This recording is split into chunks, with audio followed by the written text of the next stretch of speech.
नमस्कार, अध्ययन अड्डा यूट्यूब चैनल पर मैं दुष्यंत सिंह एक बार फिर से आप सभी लोगों का बहुत बहुत स्वागत करता हूं। उत्तर प्रदेश लेखपाल भर्ती परीक्षा 2022 की हम तैयारी कर रहे हैं। उत्तर प्रदेश लेखपाल परीक्षा के क्रम में ग्राम समाज विकास का हम लगातार अध्ययन कर रहे थे। सिलेबस हमने कंप्लीट किया, उसके बाद में क्वेश्चंस की सीरीज़ चल रही है। 7वीं सीरीज़ आज आप देख रहे हैं, जिसमें हम बहुत ही अच्छे 40 क्वेश्चंस को डिस्कस करेंगे। आज के जो क्वेश्चंस का लेवल है वो बहुत अच्छा रहने वाला है। बहुत ही इंपॉर्टेंट क्वेश्चन आज मैंने इस सीरीज़ में सम्मिलित किए हैं और आज की इस सीरीज़ की सबसे बड़ी चीज़ ये है कि इसमें जो मैंने आज क्वेश्चन डाले हैं और उनकी जो एक्सप्लेनेशन दी है, उनका जो व्याख्या दी है, अतिरिक्त जानकारी जो भी एडिशनल इन्फॉर्मेशन है किसी भी क्वेश्चन से रिलेटेड, वो आज आप इसमें बहुत ज़्यादा वेरिएशन देखने को मिलेगा। मतलब मैं कह सकता हूँ कि एक एक क्वेश्चन के थ्रू आपका एक एक कॉन्सेप्ट क्लियर इस वीडियो में होने वाला है। ठीक है, अगर आप चैनल पर नए हैं और पहली बार इस सीरीज़ को देख रहे हैं तो मैं आपको एक सलाह दूंगा कि इस चैनल पर जो भी कॉन्सेप्ट बेसिस क्लासेस हैं आपके ग्राम समाज विकास की, उनका कंप्लीट सिलेबस जो है करा दिया गया है। अगर आपने वो नहीं देखा है तो इस सीरीज़ को देखने से पहले आप जो भी कॉन्सेप्ट बेसिस क्लास हैं उनको पहले देखिए और उसके बाद में इस सीरीज़ पर आइए। ठीक है, सारी वीडियोज़ फ्री अवेलेबल हैं, आप चैनल के प्लेलिस्ट में जाकर के देख सकते हैं। तो चलिए आज का सेशन स्टार्ट करते हैं और पहले क्वेश्चन की तरफ बढ़ते हैं। आज का पहला प्रश्न है माँ कार्यक्रम, MMA, यानी MMA की फुल फॉर्म भी आपसे पूछी जा सकती है। MMA की फुल फॉर्म है मदर्स एब्सोल्यूट अफेक्शन। ठीक है, तो माँ कार्यक्रम जो है वो निम्नलिखित में से किस मिनिस्ट्री के द्वारा अगस्त 2016 में प्रारंभ किया गया था। ठीक है, तो जो माँ कार्यक्रम है ये 2016 में स्टार्ट हुआ। किस मिनिस्ट्री के द्वारा स्टार्ट किया गया था? ये स्वास्थ्य एवं परिवार कल्याण मंत्रालय के द्वारा। ठीक है, अब इस पूरे कार्यक्रम की रूपरेखा को समझते हैं, इससे जुड़ी हुई जो भी अतिरिक्त जानकारी है उसको देखते हैं। बहुत ही इंपॉर्टेंट आज का सेशन होने वाला है। तो ये जो कार्यक्रम है जिसके बारे में हम बात कर रहे हैं, माँ कार्यक्रम, ये किस मंत्रालय के अधीन कार्य कर रहा है? स्वास्थ्य एवं परिवार कल्याण मंत्रालय के अधीन कार्य कर रहा है। और जैसा कि आपको बताया है कि जो कार्यक्रम है इसको MAA, मदर्स एब्सोल्यूट अफेक्शन के रूप में जाना जाता है। इसका संबंध किससे है? जो भी ब्रेस्ट फीडिंग मदर्स होती हैं, स्तनपान कराने वाली जो भी माँ होती हैं, वो माँ को परिवार के सदस्यों का क्या मिलना चाहिए? सपोर्ट मिलना चाहिए, समर्थन मिलना चाहिए। इसके साथ साथ जो भी सरकार के द्वारा दी जाने वाली स्वास्थ्य सुविधाएं हैं उनके द्वारा भी इनको सपोर्ट मिलना चाहिए। ठीक है, तो परिवार के सदस्यों एवं सरकार के द्वारा मिलने वाली जितनी भी स्वास्थ्य सुविधाएं हैं उनके द्वारा स्तनपान कराने वाली जो भी मदर्स हैं उनके समर्थन को यह दर्शाने वाला कार्यक्रम है। ठीक है, यह स्वास्थ्य और परिवार कल्याण मंत्रालय का एक राष्ट्रव्यापी कार्यक्रम है जिसका उद्देश्य है स्वास्थ्य प्रणालियों के माध्यम से स्तनपान को समर्थन देने के लिए स्तनपान को बढ़ावा देना और परामर्श सेवाओं के प्रावधान पर पूरा का पूरा ध्यान केंद्रित करना। लेबर रूम में काम करने वाले मेडिकल ऑफिसर, स्टाफ नर्स यह सुनिश्चित करें कि जन्म के तुरंत बाद बच्चे को मां की छाती पर रखकर लेबर रूम के भीतर ही स्तनपान कराना शुरू कर दें। ऐसे प्रावधान इस कार्यक्रम में रखे गए थे। माँ का पहला दूध मिलने के बाद ही नवजात को लेबर रूम वार्ड से शिफ्ट किया जाए। इसके साथ साथ शिशु को निमोनिया, डायरिया, कुपोषण के खतरे से भी बचाने के बारे में इसमें बात की गई है।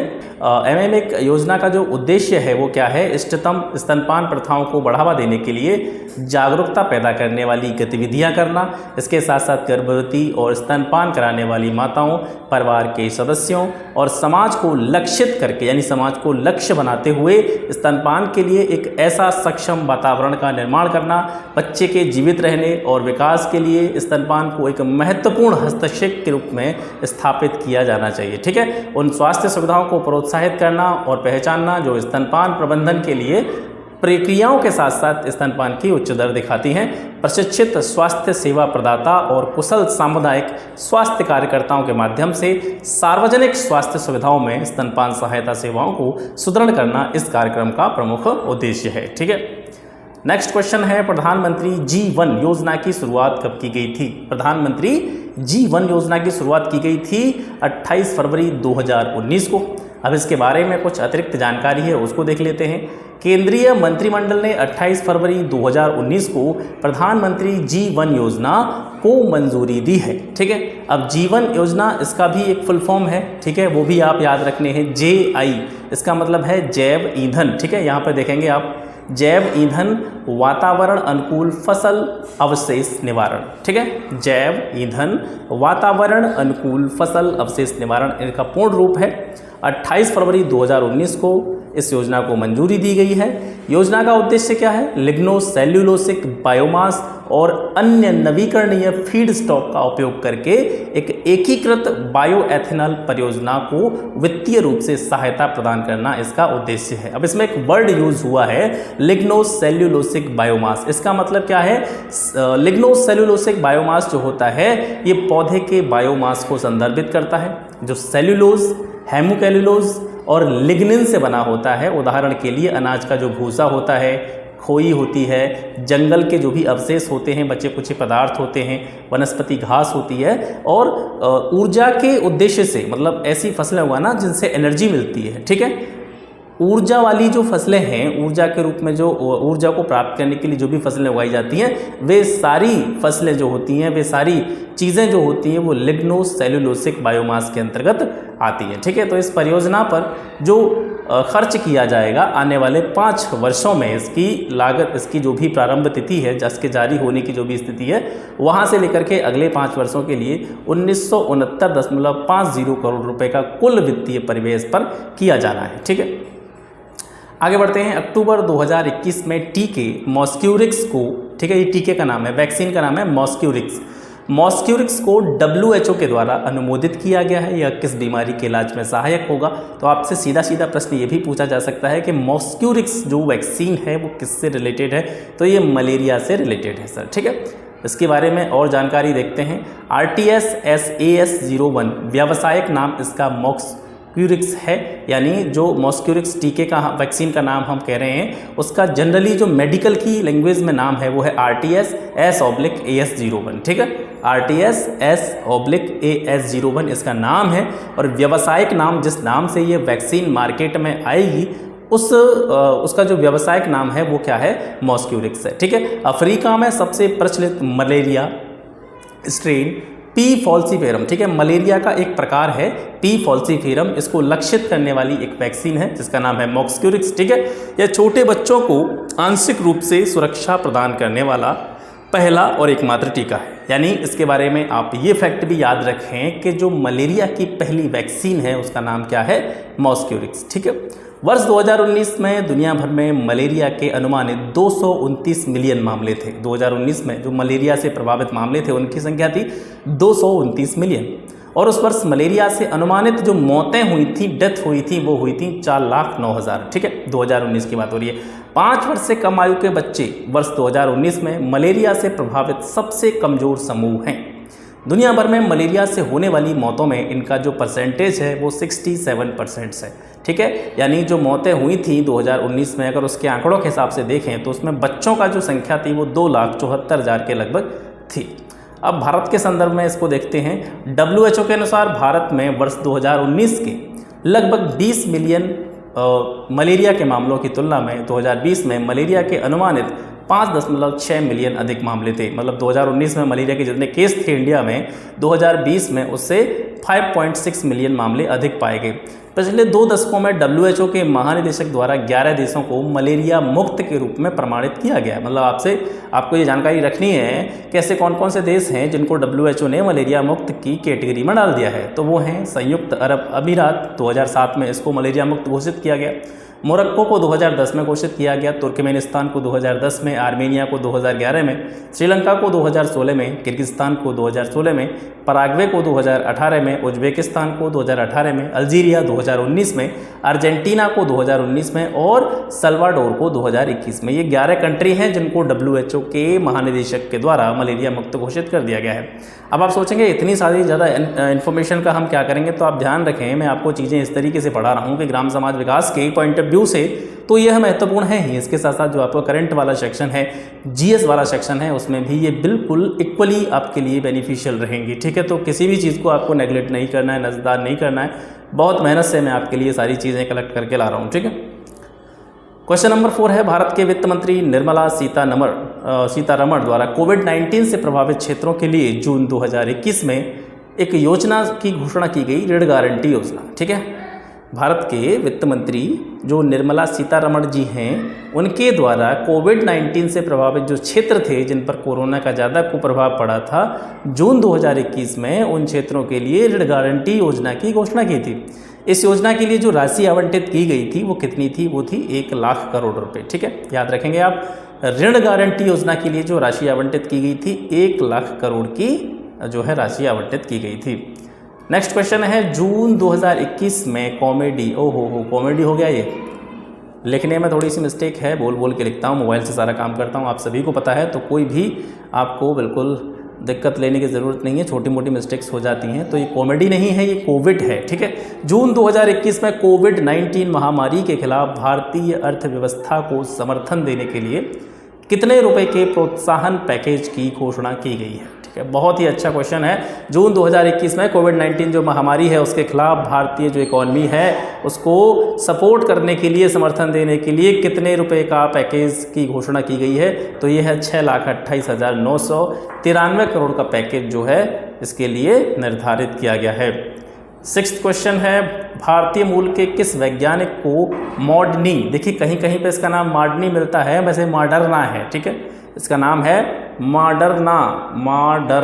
मॉडर्ना क्या है? ये अमेरिका की एक कह सकते हैं मेडिकल से जुड़ी हुई एक कंपनी है। ठीक है, मेडिकल क्षेत्र से, स्वास्थ्य क्षेत्र से जुड़ी हुई कंपनी है मॉडर्ना। तो मॉडर्ना की कोविड-19 एक वैक्सीन बनी है, उसके आविष्कारक के रूप में, प्राथमिक रूप से योगदानकर्ता के रूप में भारतीय का नाम है, वो कौन है? वो है मिहिर मेटकर। ध्यान रखेंगे, मिहिर मेटकर का संबंध किससे है? अमेरिका की जो भी स्वास्थ्य क्षेत्र की कंपनी है मॉडर्ना, उसके द्वारा एक कोविड-19 की वैक्सीन का आविष्कार किया गया है और उसमें उसका जो भी इन्वेंशन की गई है, उसका जो भी आविष्कार किया गया है, उसमें प्राथमिक रूप से योगदान के रूप में भारतीय मिहिर मेटकर का नाम जो है उसको नामित किया गया है। तो मिहिर मेटकर किससे संबंधित हैं? मॉडर्ना कंपनी की कोविड-19 की जो वैक्सीन है उससे रिलेटेड है। ठीक है, ध्यान रखेंगे।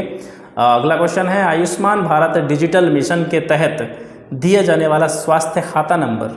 आयुष्मान भारत डिजिटल मिशन जो है इसको डिटेल में हम पढ़ चुके हैं, इसके जो भी फीचर्स थे हमने बहुत अच्छी तरीके से पढ़े हैं क्लासेस में। तो जो स्वास्थ्य खाता दिया जाएगा, मतलब एक हेल्थ अकाउंट जो बनाया जाएगा व्यक्तियों का, इसके अलावा उनको एक हेल्थ कार्ड प्रोवाइड किया जाएगा, तो उस पर जो नंबर होगा, उसका जो यूनिक नंबर होगा, वो उसमें कितने अंक होंगे ये भी आपसे पूछा जा सकता है। तो 14 अंकों का वो खाता नंबर होगा और हेल्थ कार्ड का जो कोड होगा वो कितने का होगा? 14 अंकों का होगा। कोरोना कवच ऐप किस मंत्रालय के द्वारा जारी किया गया है? तो कोरोना कवच ऐप जो है वो इलेक्ट्रॉनिक्स और प्रौद्योगिकी मंत्रालय के द्वारा जारी किया गया है। इससे जुड़ी हुई अतिरिक्त जानकारी देखते हैं। कोविड-19 संक्रमण के दौरान और भी बहुत सारे ऐप थे, अलग अलग जगहों से लॉन्च किए गए थे, उनको भी देख लेते हैं।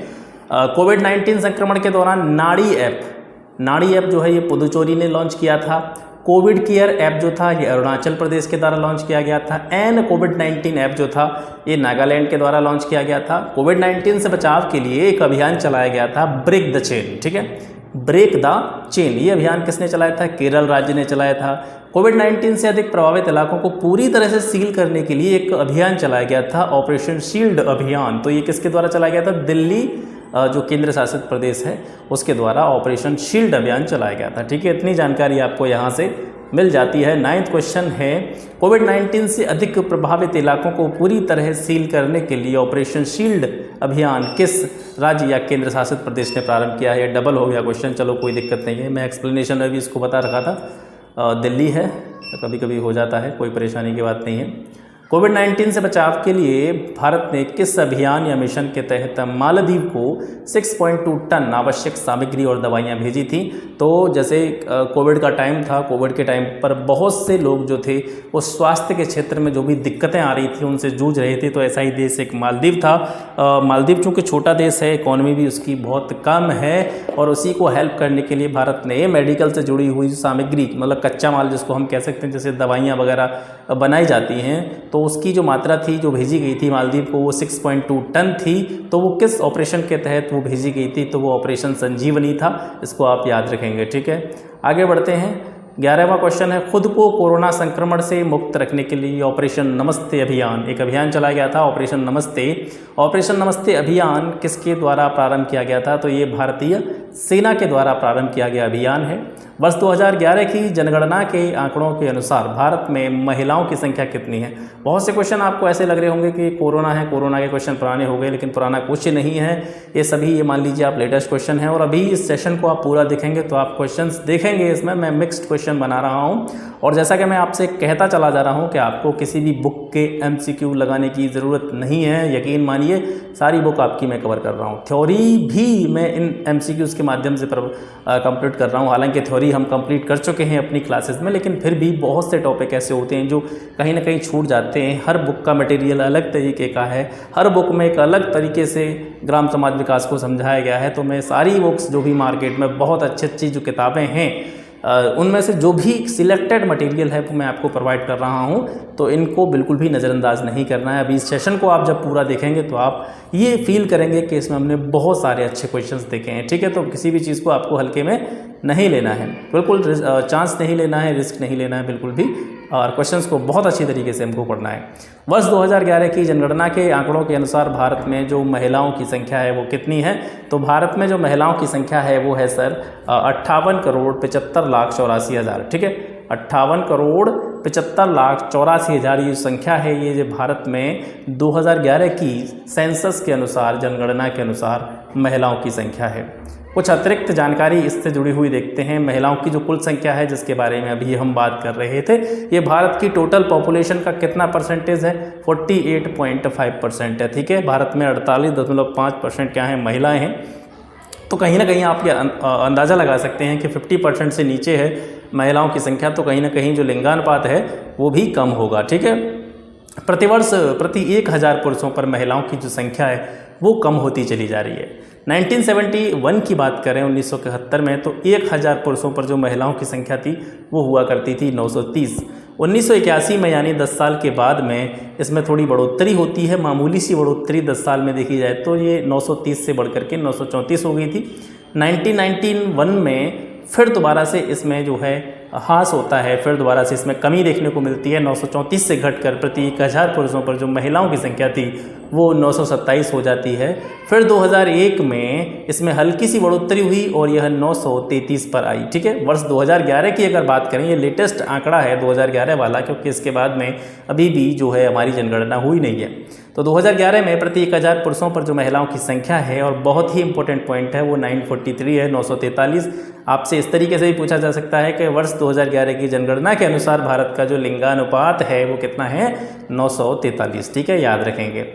आगे देखते हैं, 2011 में पुरुषों की जो साक्षरता दर थी, लिटरेसी रेट जो थी 2011 की जनगणना के अनुसार वो 80.9% थी। महिलाओं की लिटरेसी रेट की बात करें, साक्षरता दर की बात करें, तो ये थी 64.6%। आवधिक श्रम बल सर्वेक्षण 2019 के अनुसार ग्रामीण क्षेत्र में 24.7% और शहरी क्षेत्र में 18.5% महिलाएं कार्यबल में थी। कार्यबल में मतलब किसी न किसी काम में लगी हुई। ग्रामीण क्षेत्र में 24.7% और शहरी क्षेत्र में 18.5% महिलाएं जो है किसी न किसी कार्यबल में लगी हुई थी, किसी न किसी काम में लगी हुई थी। जबकि 56.3% ग्रामीण क्षेत्र में और 57.8% पुरुष शहरी क्षेत्र में कार्यबल में थे। ठीक है, तो ये सर्वेक्षण था, श्रम बल सर्वेक्षण 2019, उसके अनुसार ये आंकड़े हैं, ये आपको याद रखने हैं। इसके बाद में 13 क्वेश्चन है, बंधुआ मजदूरी व्यवस्था उन्मूलन जो कानून था वो कब लाया गया था। तो 1976 में ये लाया गया था। 1976 में बंधुआ मजदूरी व्यवस्था उन्मूलन कानून लाया गया था। अब आप यहाँ से देख रहे होंगे अब कितने सारे फैक्ट्स आपको मिल रहे हैं, कितनी सारी एडिशनल इन्फॉर्मेशन इन क्वेश्चंस के द्वारा आपको मिल रही है। क्वेश्चन तो एक जरिया है। दरअसल मैं बताऊं, मुझे आप तक चीज़ें पहुंचाने के लिए जो मैं सीरीज़ बना रहा हूं, ये क्वेश्चन एक जरिया है। इसको आप ना तो प्रैक्टिस सेट की तरह देखें, इसको ना आप मॉक टेस्ट की तरह देखें, इसको आप केवल डाटा की तरह देखें। जो डाटा मैं आपको दे रहा हूँ ये बहुत सिलेक्टेड डाटा मैं आपको दे रहा हूँ। ठीक है, तो बंधुआ मजदूरी व्यवस्था उन्मूलन कानून जो था ये 1976 में लाया गया। अब इससे जुड़ी हुई जानकारी देखते हैं। इस कानून के द्वारा बंधुआ मजदूरी व्यवस्था का क्या कर दिया गया, उन्मूलन कर दिया गया, समाप्त कर दिया गया। एक साथ बंधुआ मजदूरों को जो बंधुआपन की व्यवस्था थी और उनके कर्जे जो भी थे उनसे मुक्त कर दिया गया। बंधुआ मजदूरी, इसके बारे में आप जानते होंगे, जब मैंने भूमि सुधार पढ़ा रहा था तो मैंने वहाँ पे बंधुआ मजदूरी के बारे में जिक्र किया था। बंधुआ मजदूरी का मतलब क्या होता है, ये पुराने टाइम पे चला करती थी कि किसी भी, जैसे कोई भी व्यक्ति है उसके पास कोई भी रोज़गार का साधन नहीं है, तो वो अपनी आवश्यकताओं की पूर्ति के लिए जो भी भौतिक आवश्यकताएं हैं या कुछ बड़ी ज़रूरत उसको पड़ी, उसके लिए उसने क्या किया, जो भी ज़मींदार वर्ग है उससे उसने क्या लिया, कर्जा लिया या पैसा उधार लिया। फिर एक स्थिति ऐसी बनती है कि वो उस कर्जे को लौटाने में सक्षम नहीं होता है, वो उस पैसे को रिटर्न नहीं कर सकता है, तो उसके बदले में उसको क्या करना पड़ता है, उस कर्ज को चुकाने के लिए उसे उस ज़मींदार के यहाँ पर बंधुआ मजदूरी करनी पड़ती है। मतलब उसके अलावा किसी का काम वो कर ही नहीं सकता, जीवन भर घिसता रहता है, उसी के यहाँ काम करता रहता है और उसी के यहाँ काम करते करते घिसते घिसते उसका जीवन निकल जाता है। तो बड़ी ही कुप्रथा थी यहाँ पर, कहीं ना कहीं जो भी निम्न वर्ग था, गरीब वर्ग था, उसका शोषण जमींदारों के द्वारा किया जाता था। तो इसी वजह से इस जो भी बंधुआ मजदूरी की जो व्यवस्था थी इसका उन्मूलन कर दिया गया था 1976 में। मुक्त किए गए जो भी बंधुआ मजदूर होते थे उनके पुनर्वास के काम में, पुनर्वास मतलब फिर दोबारा से उनका बसावट करना, फिर दोबारा से उनके जीवन को पटरी पर लेकर आना, वो पुनर्वास है। तो इनके पुनर्वास के काम में राज्य सरकारों को सहायता के लिए श्रम मंत्रालय ने, लेबर मिनिस्ट्री जो है, श्रम मंत्रालय ने बंधुआ मजदूरों के पुनर्वास के लिए मई में, ठीक है, मई 1978 जब 1976 में बंधुआ मजदूरी उन्मूलन जो कानून आया था, उसके 2 साल बाद 1978 में एक केंद्रीय प्रायोजित कार्यक्रम की शुरुआत की थी बंधुआ मजदूरों के लिए। इस कार्यक्रम के अंतर्गत प्रत्येक मुक्त किए गए बंधुआ मजदूर के लिए रुपये 2000 के पुनर्वास की सहायता दी जाती है, जिसकी केंद्र और राज्य सरकारों द्वारा जो कह सकते हैं वित्तीय अनुपात है या जो साझेदारी है वो 50-50% की है। मतलब इस पूरी योजना में जो खर्चा आएगा उसका 50% हिस्सा केंद्र सरकार के द्वारा व्यय किया जाएगा और 50% हिस्सा राज्य सरकार के द्वारा व्यय किया जाएगा। आगे देखते हैं अनुच्छेद 23। अब आप सोचेंगे इसमें आर्टिकल कहाँ से आ गए, तो सर ये इसी से रिलेटेड है, ठीक है। बंधुआ मजदूरी जो है इसमें क्या है, शोषण है, व्यक्ति का शोषण हो रहा है, ठीक है, लोगों के शोषण से जुड़ा हुआ प्रश्न आ रहा है। तो अनुच्छेद 23-24 भी कहीं ना कहीं इससे जुड़े हुए पॉइंट हैं और आपसे पूछे भी जा सकते हैं। तो आर्टिकल जो 23 है संविधान का, वो किससे संबंधित है, ये मानव व्यापार का निषेध करता है। भारतीय दंड द्वारा समर्थित अनैतिक देह व्यापार रोकथाम कानून 1956 बच्चों सहित मानव व्यापार को जो है रोकने के लिए निश्चित करता है, ठीक है, मानव व्यापार को रोकने के लिए प्रावधान तय करता है। अनुच्छेद 24 जो है ये उद्योगों, खदानों एवं दूसरे खतरनाक देशों में बच्चों की नियुक्ति को वर्जित करता है, ठीक है। देश नहीं है यहाँ, पेशा है, पेशे मतलब उसका जो भी काम होता है, ठीक है, उद्योगों, खदानों या दूसरे खतरनाक जो भी पेशे हैं या दूसरे जो भी खतरनाक कार्य हैं उसमें बच्चों को जो है काम नहीं करवाया जा सकता है, ये अनुच्छेद 24 कहता है। आगे देखते हैं बंधुआ मजदूरी व्यवस्था को कर्नाटक में क्या कहा जाता है। तो बंधुआ मजदूरी व्यवस्था को कर्नाटक में जीथा के नाम से जाना जाता है। उत्तर प्रदेश में यह व्यवस्था कई नामों से जानी जाती थी, अब तो समाप्त ही हो गई है। तो उत्तर प्रदेश में जब पहले इसका प्रचलन हुआ करता था तो इसको क्या कहते थे, बेगार भी कहते थे, इसको बेगार, बंधुआ मजदूर, बंधक, बाजगी कहते थे, सेवक कहते थे, हरवा, इन नामों से इस व्यवस्था को जाना जाता था, ठीक है। अभी भी जैसे बहुत से अलग अलग स्टेट हैं, अलग अलग स्टेटों में इसको अलग अलग नाम से जाना जाता था। आंध्र प्रदेश में इसको वेट्टी कहा जाता था, ठीक है, भगोला भी कहा जाता था, चक्री कहा जाता था, जीतम, ये सभी आंध्र प्रदेश में इस व्यवस्था को जाना जाता था इन नामों से। बिहार में बात करें तो बिहार में इस व्यवस्था को कानिया कहते थे, कानिया और सेवकिया, ठीक है, कमियौती, हरवाही, कांध, मोती, कृथांटी, इन नामों से बिहार में इसको जाना जाता था। मध्य प्रदेश की बात करें, एमपी की, तो एमपी में से कामिया कहा जाता था, सौरिजा, हरवाह कहा जाता था, बरौंदिया कहा जाता था, महेंद्री कहा जाता था, हाली, हारवाही, ये नाम जो थे इस बंधुआ मजदूर व्यवस्था के, ये मध्य प्रदेश के थे, ठीक है। तो ये चीज़ें आपको देख लेनी है यहाँ से। 15वां क्वेश्चन है, समेकित बाल विकास योजना का शुभारंभ कब हुआ था। 2 अक्टूबर 1975 को। समेकित बाल विकास योजना, जिसको हम संक्षेप में ICDS भी कहते हैं, इंटीग्रेटेड चाइल्ड डेवलपमेंट स्कीम, ठीक है, इंटीग्रेटेड चाइल्ड डेवलपमेंट स्कीम, ठीक है। तो इसकी फुल फॉर्म भी आपसे पूछी जा सकती है, याद रखेंगे। समेकित बाल विकास योजना ICDS इसको कहा जाता है, इसका पूर्ण रूप जो है वो इंटीग्रेटेड चाइल्ड डेवलपमेंट स्कीम है। अब इससे जुड़ी हुई कुछ जानकारी देखते हैं। ये जो योजना है ICDS, ये छोटे बच्चे, गर्भवती स्त्रियां जो होती हैं या फिर स्तनपान कराने वाली जो भी माताएं होती हैं या जो अन्य महिलाएं एवं किशोरियों के जो समूह होते हैं उनको अवेयर करने के लिए, जागरूक बनाने के लिए, उनके हेल्थ और उनका जो भी पोषण संबंधी चीज़ें होती हैं, जल हो गया, जल की उपलब्धता, पर्यावरण की स्वच्छता, इन सभी चीज़ों की जानकारी तथा इनको सुचारू रूप से बनाए रखने के लिए जो भी विधियां हैं, यानी आप पर्यावरण को कैसे स्वच्छ रख सकते हैं, जल को कैसे स्वच्छ रखा जा सकता है, पोषण पोषण आपको अच्छी तरीके से कैसे मिल सकता है, आपका हेल्थ अच्छी तरीके से कैसे रह सकता है, इन सभी चीज़ों में लोगों को अवेयर करने के लिए या इनकी विधियां या उपाय सिखाने के लिए ICDS जो प्रोग्राम है वो काम करता है। 6 वर्ष से कम आयु के जो भी बच्चे होते हैं या 15 से 45 वर्ष की आयु वर्ग की जो भी गर्भवती स्त्रियां होती हैं या स्तनपान कराने वाली जो माताएं होती हैं वो इस योजना की मुख्य सहभागी होती हैं। कुल मिलाकर के इस योजना से जो लाभ मिलता है वो 6 वर्ष से कम आयु के बच्चे हो गए, 15 से 45 आयु वर्ग की गर्भवती या स्तनपान कराने वाली माताएं हो गई, या ये जो है ये सारी चीज़ें इसमें काम करती हैं। इसके अलावा जैसे आंगनवाड़ी केंद्रों के बारे में भी हम बात कर रहे थे, तो आंगनवाड़ी केंद्र जो कार्य करते हैं वो भी ICDS योजना के तहत ही कार्य करते हैं, ये भी आप याद रखेंगे।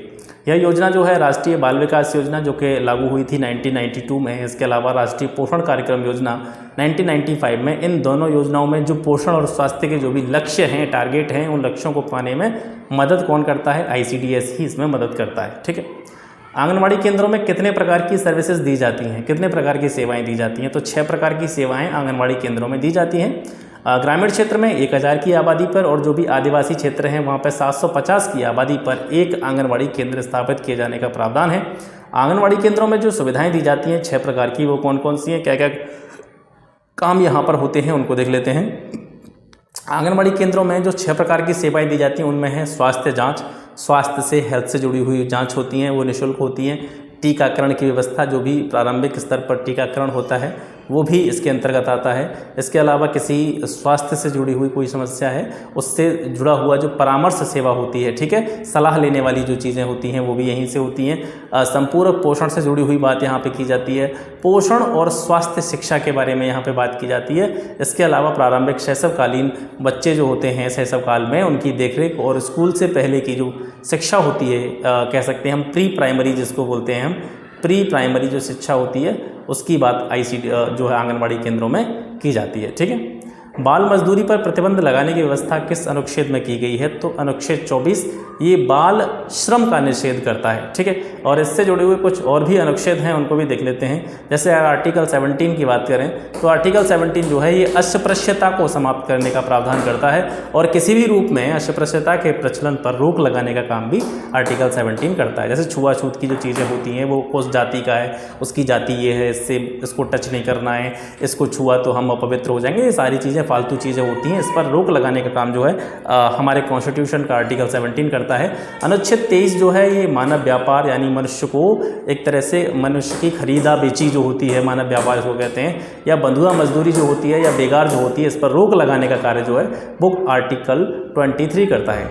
आर्टिकल 25(2)ख, ठीक है, आर्टिकल 25(2)ख ये क्या करता है? इसके जरिए जो भी अनुसूचित जातियां होती हैं, SC वर्ग जो होता है, उसके सदस्यों को किसी भी धर्म से जुड़ा हुआ जो पूजा स्थल होता है, वर्शिप प्लेस होता है, उसमें प्रवेश देने का अधिकार इसके द्वारा दिया जाता है। आर्टिकल 15 ये कहता है कि किसी भी नागरिक को दुकानों, ठीक है, यहाँ पर है, ये गलत लिख गया है, कुछ अलग टाइप हो गया है, ठीक है, तो किसी भी नागरिक को दुकानें हो गई, तालाब हो गए, स्नान घाट जो हो गए, सार्वजनिक मार्ग हो गए, इनकी जो भी सुविधाएं होती हैं सभी लोगों के लिए, तो इन पर किसी भी व्यक्ति को जाने से रोका नहीं जा सकता है, आर्टिकल 15 कहता है। ठीक है, संविधान के अनुच्छेद 330, 332, 334 में क्या प्रावधान किया गया है कि जो भी लोकसभा होती है या राज्य विधानसभाएं होती हैं उनमें जो भी SC जाति के जो भी उम्मीदवार होते हैं उनको विशेष प्रतिनिधित्व देने की व्यवस्था इन अनुच्छेदों के द्वारा की गई है। आगे देखते हैं अगला क्वेश्चन। जनगणना 2011 के अनुसार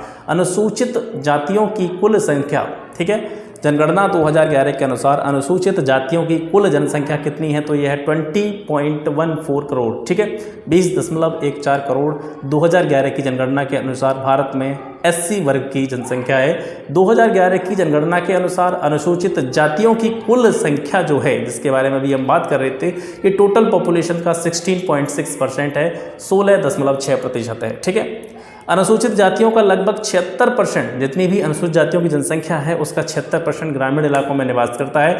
भारत की जो भी अनुसूचित जातियां हैं उनकी कुल जनसंख्या का 20%, टोटल इंडिया में जितनी भी एससी वर्ग है, अनुसूचित जातियां हैं, उसका अकेला 20% कहाँ पे पाया जाता है? उत्तर प्रदेश में। और भारत में अनुसूचित जातियों की अधिकता वाले अगर राज्यों को देखें तो पश्चिम बंगाल, बिहार, तमिलनाडु और आंध्र प्रदेश एक ऐसे राज्य हैं जहाँ पर अनुसूचित जातियों की संख्या सर्वाधिक है। अगला क्वेश्चन है, संविधान के किस अनुच्छेद के अंतर्गत राष्ट्रीय अनुसूचित जाति अनुसूचित जनजाति आयोग की स्थापना की गई है? तो 338 अनुच्छेद 338 क्या व्यवस्था करता है?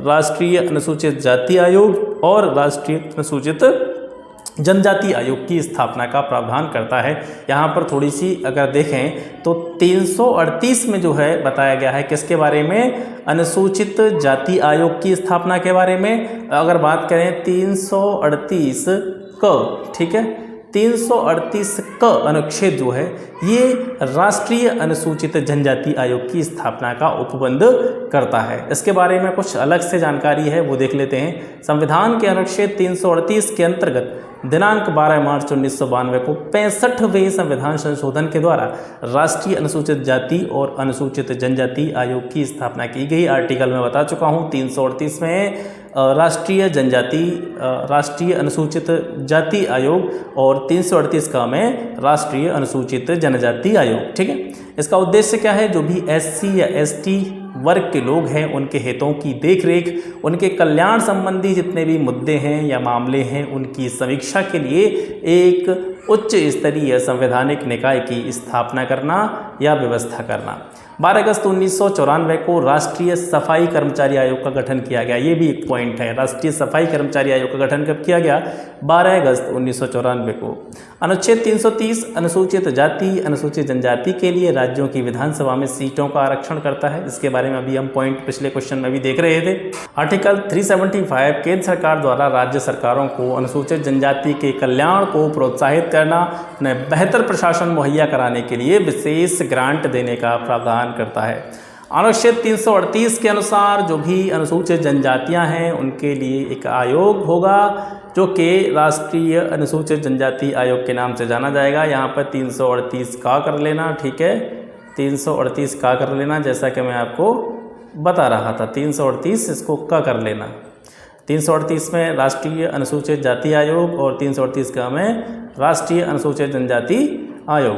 निर्धनता का सर्वाधिक सामान्य मापदंड, यानी निर्धनता को मापने का जो मापदंड है, ऐसे लोगों की गिनती करना है जो गरीबी रेखा से नीचे हैं और इसे देश की कुल आबादी के परसेंटेज के रूप में व्यक्त किया जाता है। तो इसको क्या कहा जाता है? मतलब जब भी निर्धनता का मापन होता है, ठीक है, निर्धनता का जो मापन होता है वो क्या होता है, उसके अंतर्गत हम क्या करते हैं? ऐसे लोगों की गिनती करते हैं जो गरीबी रेखा से नीचे जीवन यापन करते हैं और इसे देश की कुल आबादी के परसेंटेज के रूप में व्यक्त करते हैं। तो इस पूरे प्रोसेस को क्या कहा जाता है? इसको HCR कहा जाता है, ठीक है, हेड काउंट रेशियो। ठीक है, इसको क्या कहते हैं? HCR, head count ratio. 21 है, संयुक्त राष्ट्र जनगणना ब्यूरो के अनुसार किस आधार पर ग्रामीण समुदाय को परिभाषित किया गया है? तो संयुक्त राष्ट्र जनगणना ब्यूरो के अनुसार जिस ग्रामीण समुदाय की परिभाषा दी जाती है तो उसका जो प्रमुख बेस है वो क्या है? जनसंख्या का आकार और जनसंख्या का घनत्व। यानी किसी भी विशेष स्थान पर या भी किसी भी स्थान विशेष पर जनसंख्या कितनी है, इसके अलावा जनसंख्या का जो डेंसिटी है, घनत्व है, वो कितना है, इसके आधार पर समुदाय, यानी जो ग्रामीण समुदाय की हम बात कर रहे हैं, ग्रामीण समुदाय को क्या किया जाता है? परिभाषित किया जाता है। ये आप याद रखेंगे। आर्थिक सर्वेक्षण 2020-21 में वर्ष 2011-12 पर आंकलित, याद रखेंगे, आर्थिक सर्वेक्षण 2020-21 में जो डाटा यहाँ पर बात हो रही है वो किस वर्ष को आधार बना करके तैयार किया गया है? 2011-12 को। 2011-12 के अनुसार इसको आकलन किया गया है।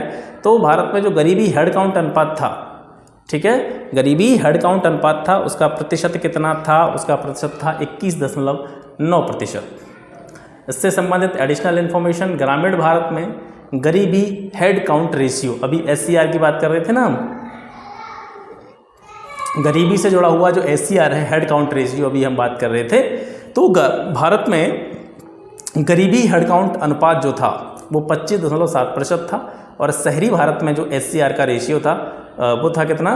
13.7%। ठीक है, संयुक्त राष्ट्र के बहुआयामी गरीबी सूचकांक 2019 के अनुसार वर्ष 2005 से 2015 के बीच में भारत में बहुआयामी गरीबों की संख्या में जो गिरावट दर्ज की गई है वो कितनी है? 271 मिलियन इसमें गिरावट दर्ज की गई है।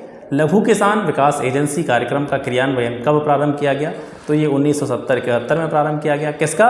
लघु किसान विकास एजेंसी कार्यक्रम। ठीक है, इससे जुड़ी हुई अतिरिक्त जानकारी, लघु किसान विकास एजेंसी को स्मॉल फार्मर्स डेवलपमेंट एजेंसी भी कहा जाता है, SFDA। ठीक है, सूक्ष्म रूप से इसको हम SFDA कह सकते हैं। ये जो कार्यक्रम है छोटे एवं सीमांत किसानों, खेतिहार मजदूरों और ग्रामीण काश्तकारों पर केंद्रित था। कौन सा कार्यक्रम? जिसके बारे में भी हम बात कर रहे थे।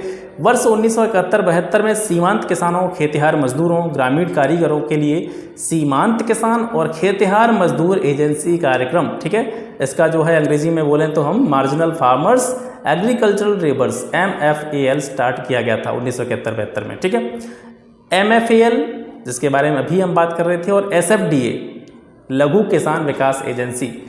तो SFDA और MFAL ये दोनों एक जैसे थे, मतलब इनका जो उद्देश्य थे, मोटिव थे, वो लगभग एक जैसे थे। तो इन दोनों को मर्ज कर दिया गया 1976 में। और क्या इन दोनों को मर्ज कर दिया गया, यानी SFDA को और MFAL को मर्ज कर दिया गया 1976 में। और 1978-79 के दौरान, ठीक है, 1978-79 के दौरान एक नया कार्यक्रम स्टार्ट किया गया IRDP के नाम से, मतलब समेकित ग्रामीण विकास कार्यक्रम, इंटीग्रेटेड रूरल डेवलपमेंट प्रोग्राम।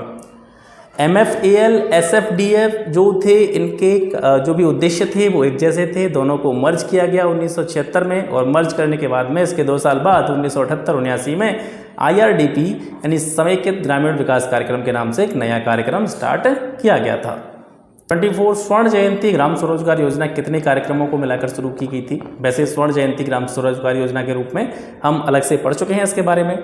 तो अब यहाँ पर क्वेश्चन ये है कि जो भी स्वर्ण जयंती ग्राम स्वरोजगार योजना थी, ये कितने कार्यक्रमों का मिला जुला रूप थी, या कितने कार्यक्रमों को मिला करके स्टार्ट की गई? तो 6 कार्यक्रमों को मिला करके इसको स्टार्ट किया गया था।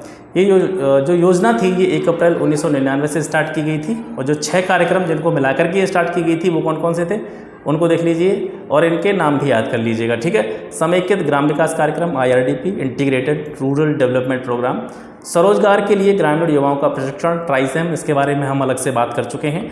ग्रामीण क्षेत्रों में महिला और बाल विकास DWCRA या ड्वाकरा जिसको कहते हैं। ग्रामीण कारीगरों के लिए परिष्कृत और औजार किट की आपूर्ति, जिसको सित्रा कहा जाता है। ठीक है, इसके बारे में भी हम चर्चा कर चुके हैं। 10 लाख कुआं योजना, पिछले सेशन में इसके बारे में हमने बात की थी। और गंगा कल्याण योजना, ये 6 कार्यक्रमों को मिलाकर के स्वर्ण जयंती ग्राम स्वरोजगार योजना को स्टार्ट किया गया था। जिला योजना प्रक्रिया की कितनी प्रावस्थाएं होती हैं? जिला स्तर पर जो भी योजना बनाई जाती है, ठीक है, ग्रामीण क्षेत्रों के लिए, वो कितने चरणों में, मतलब प्रावस्थाओं का मतलब है कितने चरणों में उसको बनाया जाता है। तो 4 चरण होते हैं उसके, 4 अवस्थाएं होती हैं। वो कौन कौन सी होती हैं? योजना पूर्व प्रावस्था, योजना से पहले की एक कंडीशन होती है कि योजना क्यों बनाई जा रही है, उसका जो बेस तैयार किया जाता है। इसके बाद में जब सारी चीज़ें क्लियर हो जाती हैं उसके बाद में पॉलिसी का फॉर्मेशन किया जाता है, योजना का निर्माण किया जाता है। ये दूसरी प्रावस्था है। तीसरी प्रावस्था है कि जब योजना बन गई तो उसके बाद में उसका कार्यान्वयन किस तरीके से किया जाएगा, ये तीसरी प्रावस्था है। और जब कार्यान्वयन कर दिया गया, किसी भी योजना के जो भी नियम हैं, उसको भी उसके रूल्स हैं वो लागू कर दिए गए, योजना धरातल पर आ गई, और उसके बाद में उसके रिजल्ट क्या निकले उसकी निगरानी करना और उसको क्या करना, उसका मूल्यांकन करना। ये 4 स्तर हैं जिनके माध्यम से जिला योजना की जो प्रक्रिया है वो संपन्न की जाती है।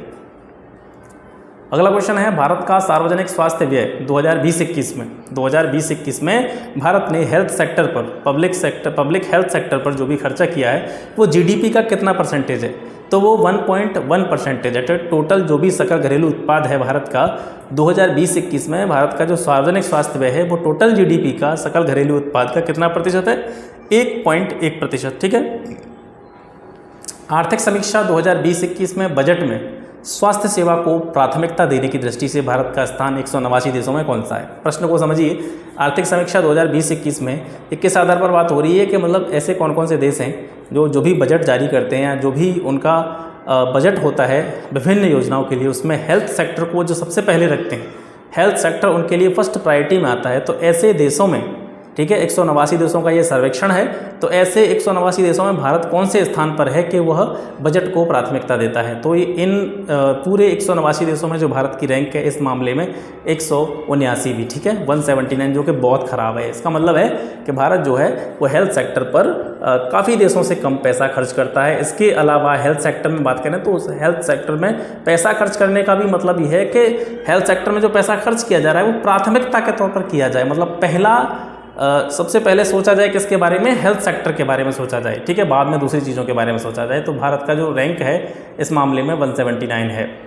भारत में स्वास्थ्य देखभाल की कितनी श्रेणियां हैं? भारत में स्वास्थ्य देखभाल की कितनी श्रेणियां हैं, कितनी स्तरों पर, हम कह सकते हैं कितने लेवल्स पर स्वास्थ्य देखभाल की जो प्रणाली है वो काम करती है? तो प्राथमिक स्तर पर, द्वितीयक स्तर पर और तृतीयक स्तर पर। प्राथमिक स्तर पर हम बात करें तो हमारे जो भी पीएचसी होते हैं, प्राथमिक स्वास्थ्य केंद्र होते हैं, इनके बारे में हम अलग से वीडियो बना के डिस्कस कर चुके हैं। तो प्राथमिक स्वास्थ्य केंद्र जो होते हैं ये प्राथमिक देखभाल में आते हैं। माध्यमिक देखभाल में कौन आते हैं? जो भी हमारे डिस्ट्रिक्ट हॉस्पिटल्स होते हैं, जिला अस्पताल होते हैं, ये माध्यमिक देखभाल के अंतर्गत आते हैं।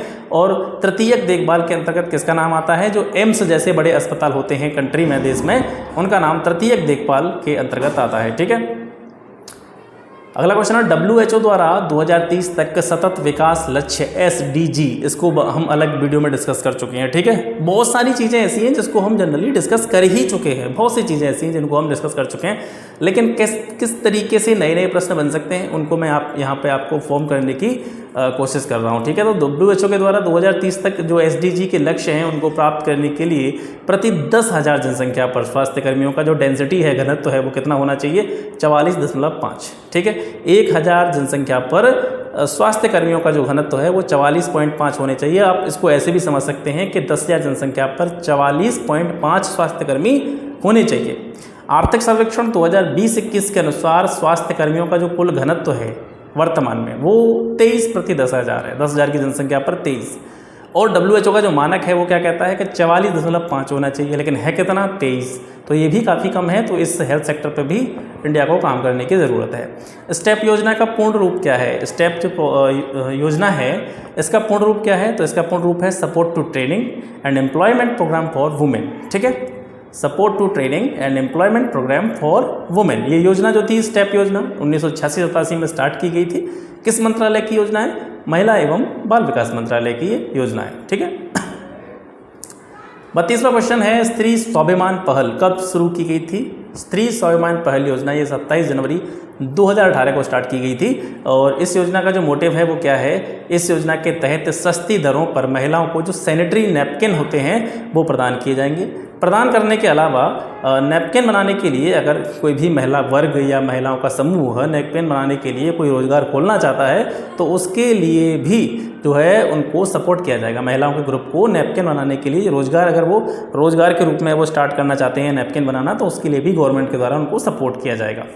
क्वेश्चन नंबर 33, ग्रामीण स्वास्थ्य व्यवस्था में सबसे लाभप्रद इकाई क्या है? वित्त, सरकारी योजनाएं, प्राइवेट क्लिनिक, निजी अस्पताल। तो सरकारी योजनाएं जो है ग्रामीण जो हेल्थ व्यवस्था है उसमें सबसे लाभप्रद इकाई के रूप में जानी जाती हैं। अनौपचारिक शिक्षा योजना, अनौपचारिक शिक्षा योजना जिसको हम कहते हैं NFE, नॉन फॉर्मल एजुकेशन। अनौपचारिक शिक्षा योजना, नॉन फॉर्मल एजुकेशन कब प्रारंभ किया गया था? तो 1979-80 में, 1979-80 के समथिंग इसको प्रारंभ किया गया था। अनौपचारिक शिक्षा योजना जो है इसका लक्ष्य क्या था? ये 6 से 14 साल तक के उन बच्चों को लक्ष्य करके बनाई गई थी जो स्कूल में नहीं जाते थे। और इस योजना को 1979-80 में स्टार्ट किया गया था। यह मार्च 2001 तक चलती रही थी, ठीक है। मार्च 2001 के बाद में इसको बंद कर दिया गया था। जिला प्राथमिक शिक्षा कार्यक्रम DPEP, district primary education programme, ये कब स्टार्ट किया गया था? 1994 में इसको स्टार्ट किया गया था।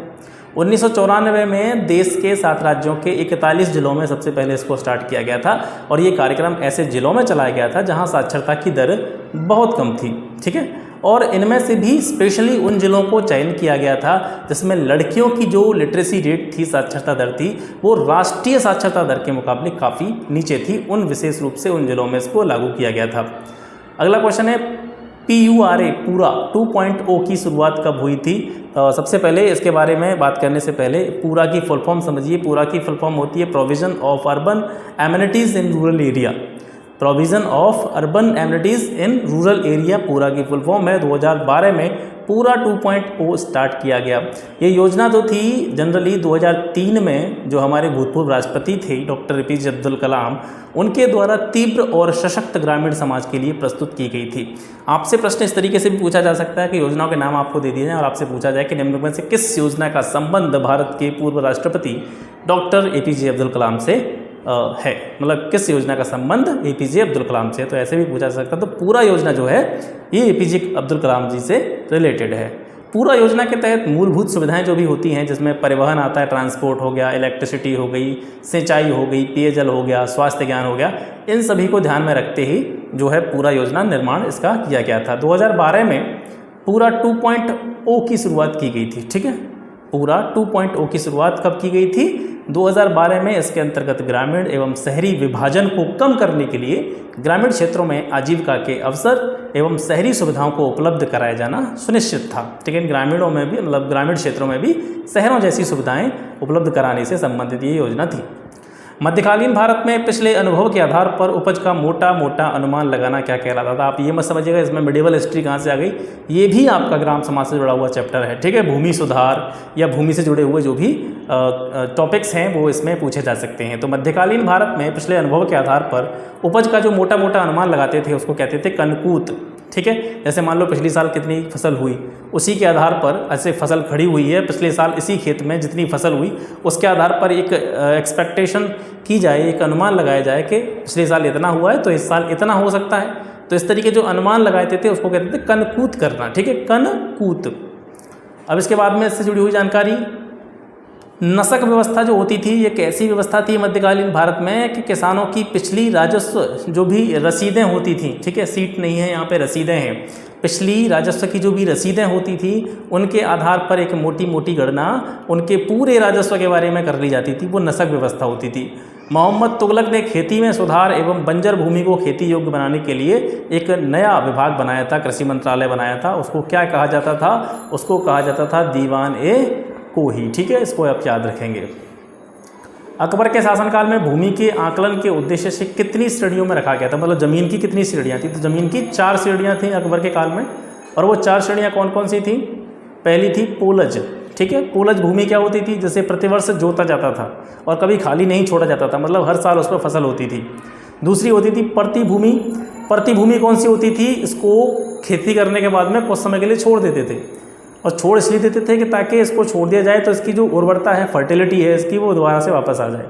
किसी भूमि पर लगातार खेती करते रहने से भी उसकी जो उर्वरता होती है वो समाप्त हो जाती है। इस वजह से उर्वरता को बरकरार रखने के लिए किसी भूमि को छोड़ दिया जाता था कुछ समय के लिए, तो उसको परती भूमि कहा जाता था। चाचर भूमि तीसरी। चाचर भूमि कौन सी होती थी? चाचर भूमि वो भूमि होती थी जिसे 2-3 वर्षों के लिए खाली छोड़ा जाता था, और बंजर भूमि वो होती थी जो 5 या अधिक वर्षों के लिए बिना जुती हुई रहती थी, जिस पर 5 या अधिक वर्षों के लिए कोई भी किसी भी प्रकार की खेती नहीं होती थी, वो बंजर भूमि के अंतर्गत आती थी। तो ये 4 भूमि के प्रकार थे अकबर के काल में। 39वां क्वेश्चन है, उत्तर प्रदेश जमींदारी उन्मूलन तथा भूमि सुधार अधिनियम कब अस्तित्व में आया? तो ये जो अधिनियम था ये 1950 में आया। तो ये बहुत ही इंपॉर्टेंट क्वेश्चन है, याद रखेंगे इसको आप। ठीक है, निम्नलिखित में से कौन सा भूमि सुधार भारत में सबसे पहले प्रारंभ किया गया था? तो सबसे पहले सभी में सबसे पहले भूमि सुधार प्रारंभ किया गया था। तो सबसे पहले तो हमारे यहाँ पर क्या हुआ था, जो जमींदारी व्यवस्था थी तो उसी को सबसे पहले समाप्त किया गया था। तो जमींदारी उन्मूलन था इन सभी व्यवस्थाओं में, ये सबसे पहले यहाँ पर प्रारंभ किया गया था। ठीक है, तो ये 40 क्वेश्चन आपने देखे, और मैं आशा करता हूँ कि सेशन और ये क्वेश्चन और यहाँ का जो कंटेंट है वो आपको अच्छा लगा होगा, और निश्चित रूप से आपके एग्ज़ाम में, आपकी परीक्षा में ये जो है वो काफ़ी मददगार सिद्ध होगा। यहाँ से बहुत सारे क्वेश्चन आपको देखने को मिलेंगे। ठीक है, ऐसे ही और मज़ेदार वीडियोस, ऐसे ही बहुत ही इंपॉर्टेंट क्वेश्चंस लगातार पाने के लिए इस चैनल के साथ जुड़े रहें, और जो भी ज़रूरतमंद लोग हैं, आपके जो भी साथी हैं, हमारे जो भी भाई बहन हैं, उनके लिए इस चैनल को शेयर करें। ठीक है, ज़्यादा से ज़्यादा लोगों के पास शेयर करें ताकि सभी लोगों को इसका लाभ मिल सके। ठीक है, मिलते हैं आपसे फिर एक नए टॉपिक के साथ में, एक नई वीडियो में। तब तक के लिए नमस्कार, राम राम, जय हिंद।